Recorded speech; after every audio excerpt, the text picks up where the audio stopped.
The Way of All Flesh by Samuel Butler. Narrated by Antony Ferguson. This unabridged audiobook was produced in the year 2010 by Tantor Media Incorporated, which holds the copyright thereto. We know that all things work together for good to them that love God. Romans chapter 8, verse 28.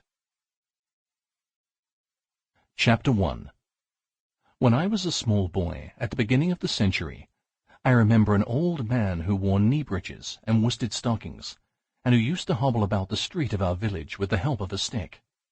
He must have been getting on for 80 in the year 1807, earlier than which date I suppose I can hardly remember him, for I was born in 1802.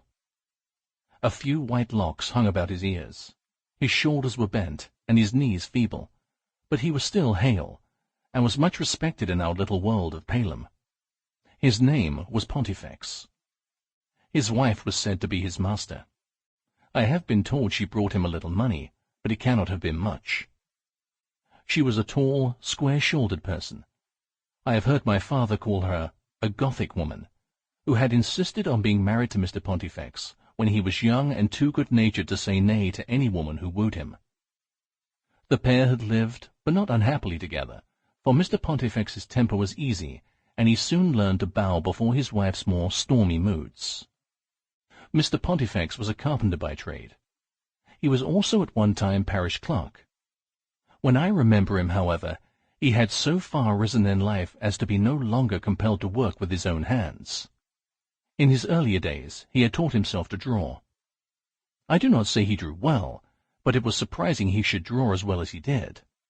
My father, who took the living of Palem about the year 1797, became possessed of a good many of old Mr. Pontifex's drawings, which were always of local subjects, and so unaffectedly painstaking that they might have passed for the work of some good early master.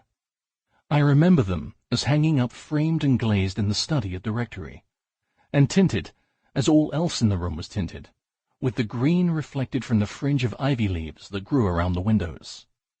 I wonder how they will actually cease and come to an end as drawings, and into what new phases of being will they then enter.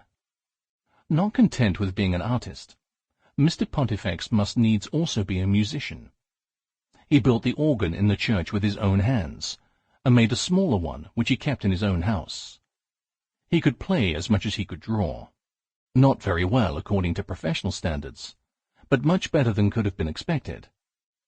I myself showed a taste for music at an early age, and old Mr. Pontifex, on finding it out... Sample complete. Ready to continue?